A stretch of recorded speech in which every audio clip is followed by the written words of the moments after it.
Chapter 25, A Duel of Wizards. By the middle of the second day, we were considering this option. What if we didn't drive ourselves crazy worrying about soil productivity, and didn't draw the spring waters off the plot, but rather blocked the streams from draining off and chose plants that love water? This option proved somewhat sparse, and it lacked a good garden. At this point, Anastasia came up, leading our daughter by the hand. Little Nastenka probably figured that Volodya and I were playing some kind of game. She quickly sat down with us and began attentively looking over the mock-up. We had already dug out a pit on it to represent the pond. On the edge, there was a mountain of sand that represented the clay, since there was a lot of clay in the soil on the plot. So as to not sit there like a lump, I began running a stick around the perimeter of the hectare, deepening the boundary line. Then I threw away the stick and began simply looking at the sand mock-up.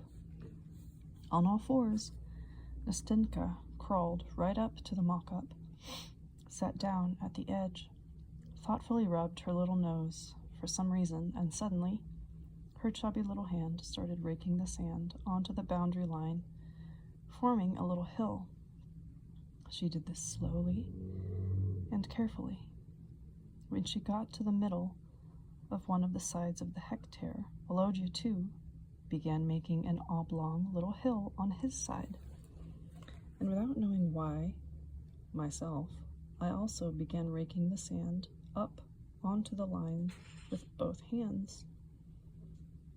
What we ended up with was a hectare framed on all four sides with an earthen mound. Silently, we looked at what we had created. Each of us, me included, was probably trying to understand what this might mean. Anastasia's voice rang out behind my back. "Ah, I've got it. How great. You have found a very unusual solution. Now I will attempt to understand, to guess your intention more precisely. There, I've got it. You've decided to take the already existing fertile soil on the hectare and spread a nearly meter-high mound of fertile soil along the perimeter of the hectare, and to use a portion of the fertile layer as well as sand. Great. You've increased the thickness of the fertile layer. Around the perimeter of the entire plot, you decided to make two little walls of cob, 4 meters apart. There will be a lot of clay from digging the pond, and you can use it to construct these little walls. In this way, your mound will end up being inside a clay trench. Into this trench, you will throw branches and rotting foliage from the forest, and then you will even out the earth on top of them. You will have a long 400-meter compost trench in which the elevated earth will be above the regular level of the whole plot. The clay walls will prevent the fertile layer from sliding off when the spring rains fall. The elevated earth will warm up more quickly in the spring, and this will enable you to set out many plants 2 weeks earlier than usual. This means that you have correctly understood that it makes less sense to make compost by digging a hole into the earth where water stands on the surface for a long time, since the pit will fill with water which, in soil with much clay in it, will have nowhere to go, and if you plant fruit trees in it, the roots can rot. On this mound, already the first year, you will be able to plant corn and sunflowers, and along the external sides, flowers. By autumn, already in the very first year, the hectare will be framed not simply by a mound, but by a mound on which a 2-meter-high green fence will grow. Closer to autumn, you will cover it over, spread earth over it again, and by next spring, this mound will grow more fertile still. When the earth firms up, you will be able to set out on it fruit trees, vegetables, and flowers. Over time, the clay walls might settle due to moisture, but even so, the settled clay will still retain the fertile layer, and the plant's roots will keep it from sliding off. And those half-meter cob squares you'll have built next to the pond, what are they for? Oh, don't tell me, I've got it. You'll fill them with fertile soil that you've brought from the forest. You'll plant fruit trees in them, and around the trees, vegetables and flowers. It's great. What a simple and original solution that you found. You decided to raise the fertile layer in the necessary spots, increasing it to 1/2 meter. The roots will be warm and comfortable in a little hill like that. And after that, the trees that grow will do themselves. The trees that grow will themselves do what is needed. Each autumn, the trees will cast off their foliage, and it will all rot, increasing the fertile layer. It's great. It's as if you pushed a button and turned on a self-nurturing biological organism. I understood that Anastasia was laying out the solution she had found, but making it seem as if we had found it, and all she was doing was figuring it out. This situation did not humiliate me in the least. I was thrilled with the solution that she had found. It was simple and beautiful, and would not require large expenditures. But Volodya was not at all thrilled. He was staring fixedly at the mock-up of the homestead without lifting his head. My heart even felt like it would break when I understood what might be going on in his soul at that moment. He felt awkward before me for having assured me that he could find a solution, and probably before himself as well for not carrying out the task Anastasia had given him. My son and I had grown closer as we'd worked on the design together over that day and a half, and I didn't get offended at all anymore at his stubbornness. I saw how Volodya was trying, sorting through all possible options for improving the soil.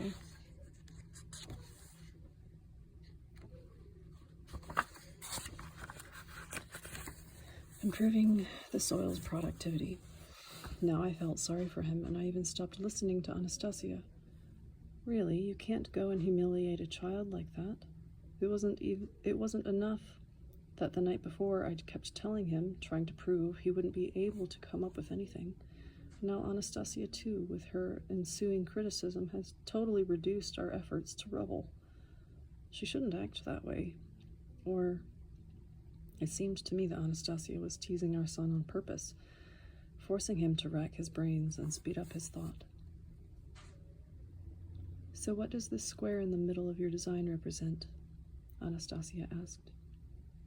It's the home, I replied. Volodya and I decided to situate the home right in the middle of the homestead. There are various farmyard structures around it. We've laid a road from the gate to the home.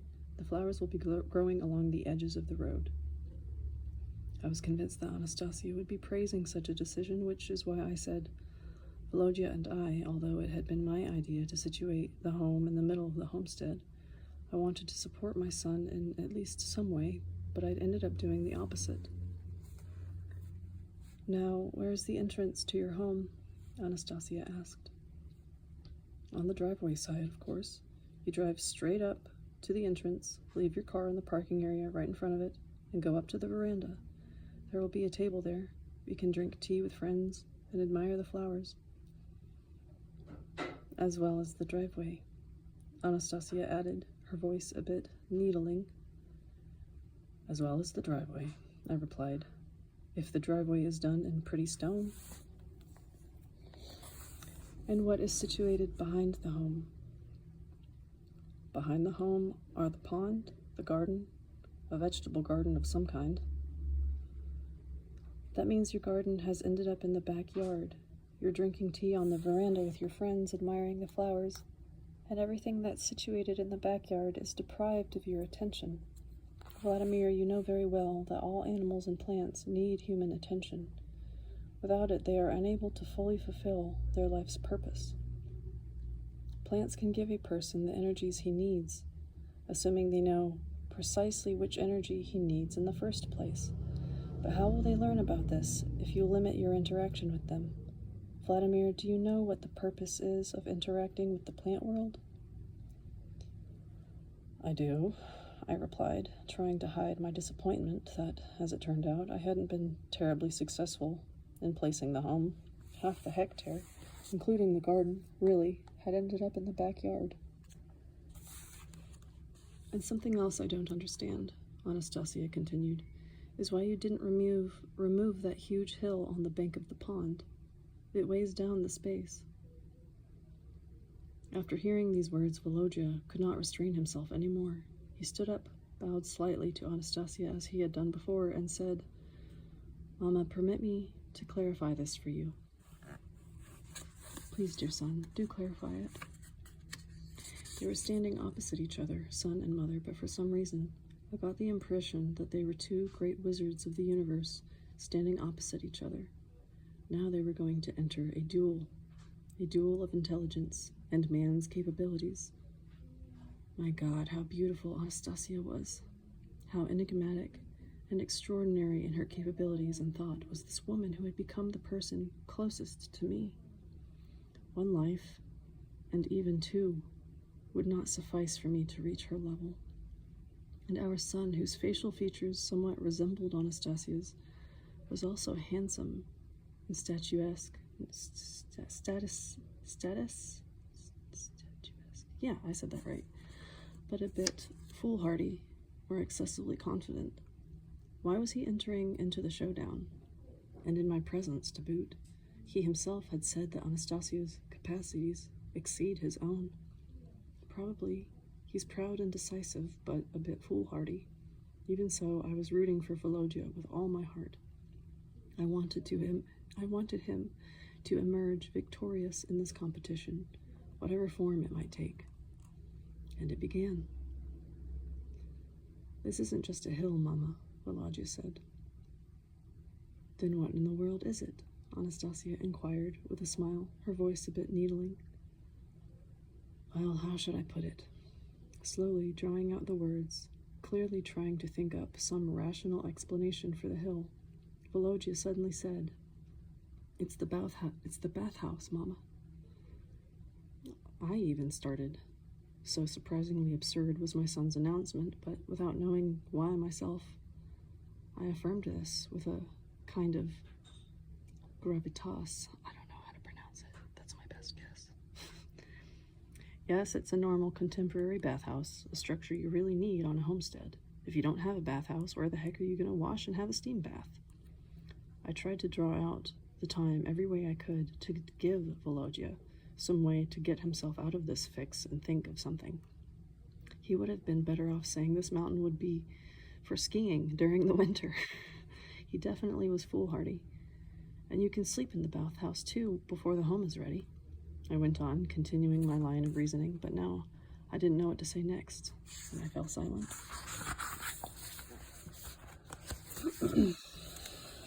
Strange. I see no resemblance between the mountain of clay and a bathhouse, and somehow I see no entrance at all to this bathhouse, Anastasia noted. Well, that's it, I figured. My son really put his foot in it with this bathhouse, and now he's lost. No more battle of the wizards. However, Volodya went on. This is just a mock-up, Mama. The hill that represents the clay, we've made it out of sand, and the sand slides off, and it's difficult to show the entrance. Just as before, Volodya spoke slowly, and clearly he was thinking about something very strenuously as he did so. And suddenly, it was as if his face lit up, and he kept on talking, but precisely and confidently now. When we do it out of clay, then right here on the pond side, we'll form a small entrance into an oval chamber with a cupola. The chamber's diameter will be 2 or 3 meters. The height will be 2 meters and 30 centimeters. The walls of the structure might be as thick as a meter. There are ducts in the walls to let out the smoke and hot air, and they all come together in one big duct that you can then close off with a plug. There can be stones along the edges inside the oval chamber, and in the middle is where the fire will be lit. The interior walls of the space will heat up. You will be able to admire the fire from the pond side, and if you don't want to admire it, you can cover the entrance over with a door. When the walls heat up and the fire goes out, a person can go inside the chamber. His body will be warmed from all sides, from below and from above. The clay will emit a very healthy and beneficial warmth to this person. Yes, of course. It's a very healthy emission, Anastasia said, now thoughtfully, especially if you were to place a vessel there containing an infusion of medicinal herbs. Information about such a bathhouse does not yet exist in the universe, and you could not have received it. This means you have added this information to the universe, and now you... I looked at the little mountain of earth in the mock-up and imagined this bathhouse, and around it, flower beds, roses, the bank of a beautiful pond, and even just from imagining it, some kind of most beneficial warmth really was spreading through my body. I intuitively understood that Volodya had thought up something that had not previously existed. That made me extraordinarily joyful, as if my body and soul were both rejoicing. I began thinking once again about the overall homestead project, about how awesome and beautiful Anastasia was, both in body and in mind. Naturally, she isn't indifferent to this project, and perhaps she deserved more credit than anyone for solving the problem of how to improve the soil productivity, a problem that we had previously considered hopeless. Wow, what a thing to think of, raising a regular compost pit just above ground level and turning it into a living fence. That meant she'd agree to help. After all, her principles notwithstanding, to help in some discreet way. I walked up to Anastasia and softly whispered, "You're the one who thought all of this up. You found the solution. Thank you, Anastasia." "We thought it up together, Vladimir," Anastasia said, also in a whisper. "And perhaps those 300 families you spoke of deserve most of the credit. But they weren't here while we were thinking. Perhaps they weren't here, but they were there, on their hectares, also contemplating the best steps to take. And just imagine, Vladimir, what if they didn't exist at all? What if you had thrown the whole family into a tizzy? Would you really have wrecked your brains so and demanded with such agitation that we find a solution? If they did not exist, you might not have given this question the slightest of thoughts. Perhaps they, these 300 families, are the main figures behind this project." "Yes, I agree. We all created it together. And I thank you even more for that together, Anastasia." And then I added, "And I thank you too for the eternity that you have given me. I was at the spot where you hid the empty bottle." Anastasia added, with slightly downcast eyes, "And the stick." "And the stick," I confirmed, and started laughing. Anastasia also started laughing, a rolling, light-hearted laughter, and even little Nastenka began hopping around near the mock-up, swinging her little hands and laughing. Only Volodya, indifferent to what was going on, was still looking intently and thoughtfully at the mock-up. I suddenly felt unbearably sorry for my son. Despite the fact that he had managed to think up the extraordinary bathhouse, he naturally, of course, still considered that he had not managed the task that Anastasia had set for him. He probably felt uncomfortable before me, too, for not listening to me, for arguing that we'd get along without Anastasia. He really had tried, but I wanted to support him somehow, cheer him up. But how could I do that? I didn't know.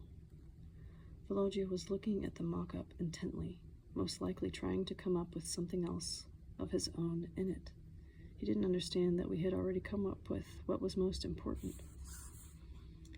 Late in the evening, before going to sleep, I asked Anastasia, "Where do Volodya and Nastenka sleep?" "In various spots," Anastasia replied. "Nastenka will sleep with me sometimes." "Why are you inquiring about this, Vladimir?" "Oh, no reason. I just wanted to talk with Volodya about something." Then call him. How do I call him? Do I shout or what? Just call him. He'll hear. I called him, and a short time later, I saw our son coming in my direction. As before, he was as intent as he could be. When Volodya got closer to me, I asked him, Volodya, when did you come up with the mountain of clay being a bathhouse? And why didn't you tell me about that earlier? I decided to say that when Mama began criticizing our design. I decided to say that when Mama began criticizing our design and the clay mountain in our design. I decided to call it a bathhouse because you, Papa, told me. First of all, we need to build the outhouse and the bathhouse on the plot. The mountain was a bit too large to be an outhouse, so I decided to call it the bathhouse. But then you began talking about how it would be arranged and used. Did you think that up on the fly, just like that? Or maybe you're able to use the universal information after all? Like Mama? I can't do it the way Mama does, Papa, but it's possible that there's some benefit in that too. What I'm unable to receive information about, I try to quickly think that up on my own, and sometimes that works. I'll say, works like a charm. You're a real inventor.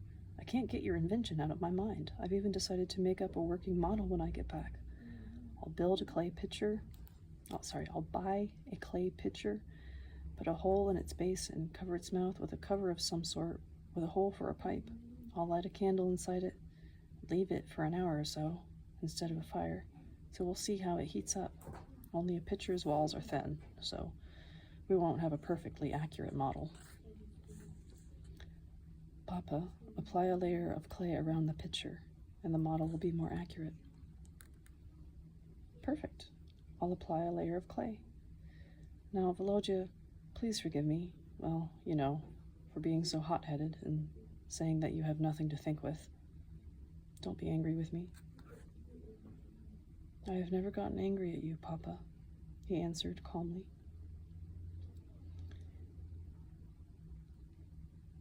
And I'm not angry at Mama. Of course you got it, that she was only pretending that we had thought up that earthen mound along the hectare's perimeter. Actually, she and Nastenka gave us a hint. Yes, Papa, I got all that. But it's not important who thought it up. What's important is that the problem with the soil has now been solved. Good for Anastasia, right, Volodya? Mama challenged us to a duel, Papa. A duel? She challenged us? I had that kind of feeling when you were standing opposite each other. Is that some kind of game, Volodya, to develop the mind? Is that it? You could say it's a game, but to be more precise, it's a duel. That's not a fair duel. Anastasia possesses information as broad as the universe, but we don't have that opportunity. How can we duel under those circumstances? Volodya heard out my arguments and replied with calm confidence, I have accepted the challenge, Papa. Well, there was no point in accepting it. The chances are 100% that you'll lose. Then you'll get upset, the way you got upset today. I saw the way you were sitting there all upset, hanging your head when Anastasia was talking about the earthen mound, about the home in the middle and the backyard. And here you'll get even more upset. I must not lose, Papa. If I lose, it will make Mama sad. Well, then she should surrender to you in some non-obvious way so that she herself won't be sad afterwards. Mama cannot surrender. Oh, Volodya. Sometimes it seems to me that you're a bit foolhardy. Okay, what's happened has happened. You go get some sleep. I'll go too, and I'll think about how to best situate the home on the hectare. Maybe I'll think of something. Yes, Papa, you need to go get a good sleep. I wish you a serene sleep, Papa. My son and I went our separate ways, but I couldn't go to sleep right away. I said to Anastasia, don't wait up for me. Go sleep on your own, Anastasia. I need to think about something for a bit. I walked around by the entrance to the dugout in the light of the white Siberian night, thinking about how to help Volodya. From time to time, I'd look at the sleeping Anastasia. She was sleeping on her side, curled up into a ball with her palm beneath her head, and smiling a little about something in her sleep.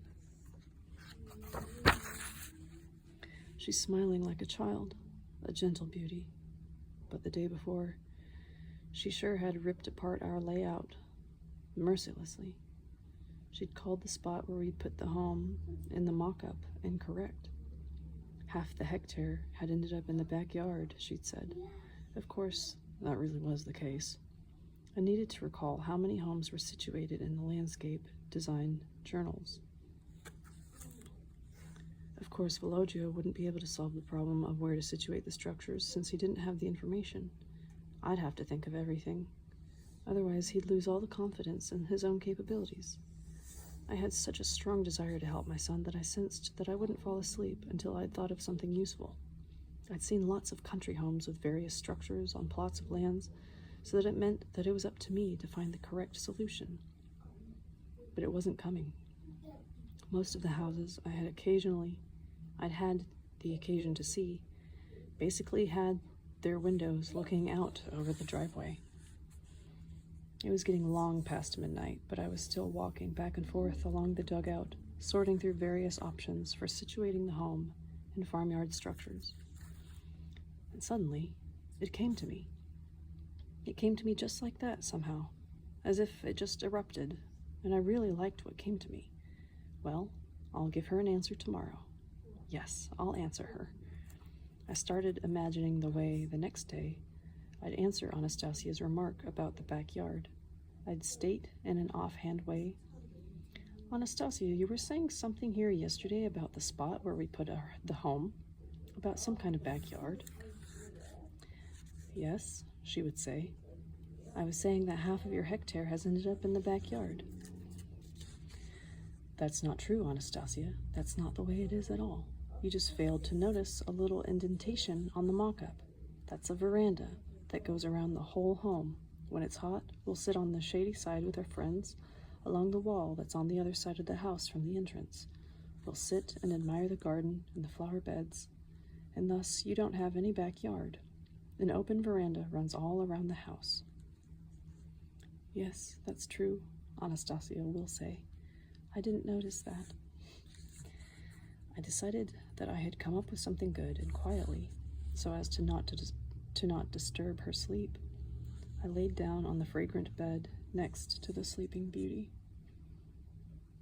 During the night, I had a strange dream about the bathhouse. It was as if I was walking into it and closing the door behind me, and the bathhouse lifted up off the ground and was flying into the sky, picking up more and more speed.